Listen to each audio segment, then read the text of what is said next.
In 1943, a German officer walked past a park bench in occupied Paris and didn't notice that his own secrets were lying right under his hand. No gun was fired, no meeting took place, no code was sent by radio. Just a simple, ordinary object holding information that could change the course of the war.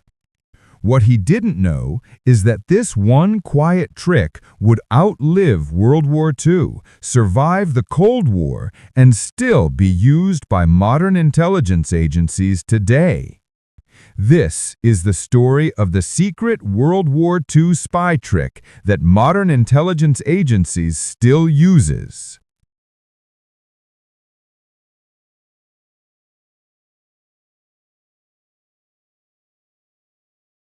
Her name in our story is Anna, a fictional but realistic blend of real agents who worked for the British and French resistance behind enemy lines. Anna looks like an ordinary woman walking through a city under occupation. She carries a shopping bag. She wears a plain coat. Soldiers barely glance at her. But hidden in that bag is a small tube of paper and film that the Allies desperately need. It contains troop movements, fuel depot locations, and the schedule of supply trains. If she is caught with it on her body, the game is over. So she will not meet anyone. She will not hand it over in an alley. She will use something else, a trick, so simple that thousands of spies have trusted their lives to it. The dead drop. A dead drop is the spy's answer to a hard problem. How do two people exchange something without ever being seen together? The solution is almost childlike in its simplicity. You pick a place, a park bench, a loose brick, a hollow tree, the underside of a bridge. Then you hide the item there, in a small container, behind a crack, under a stone. Later, another person comes by, checks for a signal that says the package is ready, and quietly takes it. No handshake, no whispered conversation, just a chain of objects, signals, and timing. On this particular day, Anna's dead drop is an old, cracked brick in the low wall next to a park path. A corner of the brick has been subtly shaven down. If you know what to look for, you can loosen it with one hand. Inside the hollow space behind it, a small metal cylinder wrapped in waxed paper. For everyone else, it's just a wall. For Anna and her handler, it's a battlefield. Anna doesn't walk straight to the wall. First, she makes a surveillance detection route, a series of turns and pauses to see if anyone is following her. She crosses a street, stops to look into a shop window, changes direction, ties her shoe near a lamppost, all the while checking reflections, watching for repetition. Only when she is satisfied that no one has been on her tail for too long does she approach the park. She sits on the bench, takes a piece of bread from her bag, feeds a few crumbs to the birds. To anyone watching, she's just another tired civilian wasting a few minutes of the day. But while reaching down to adjust her shoe, her hand moves to the wall. A smooth motion. Brick loosened, cylinder in, brick back.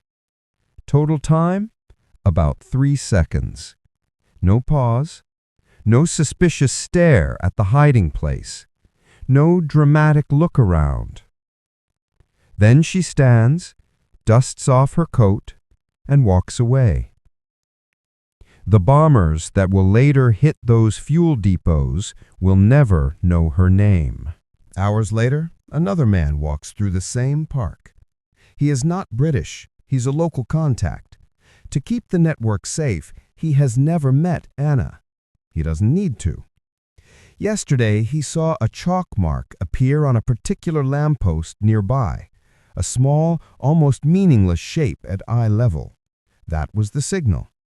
Today, as he walks, he carries nothing suspicious. No radio, no documents.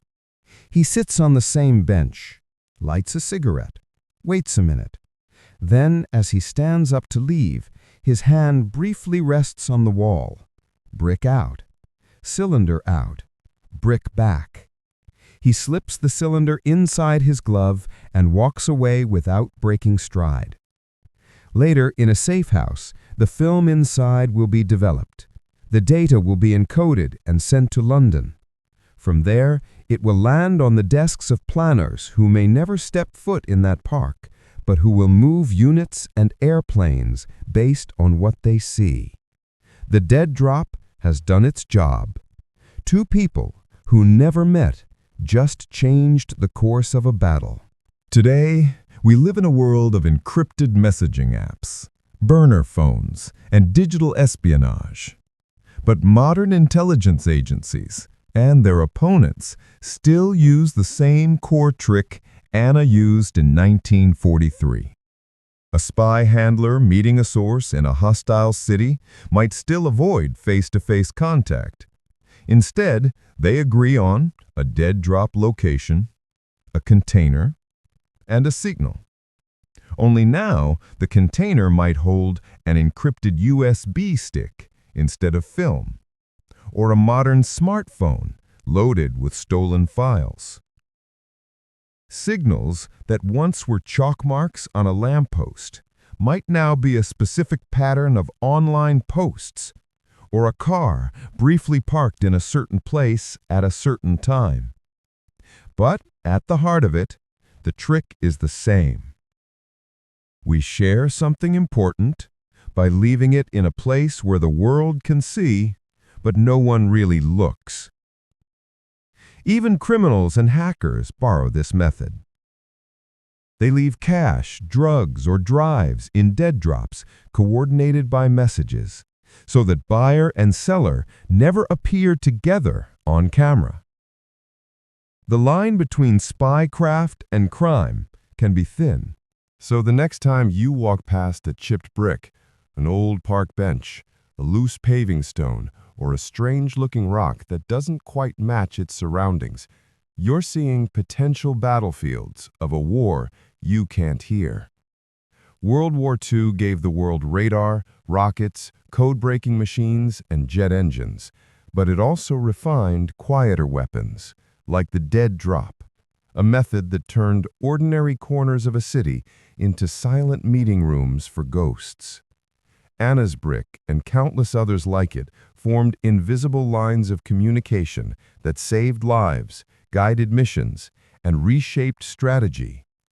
Modern intelligence agencies with billion-dollar budgets and global surveillance networks still rely sometimes on the same humble trick: a hidden object, a simple signal, two people who never meet.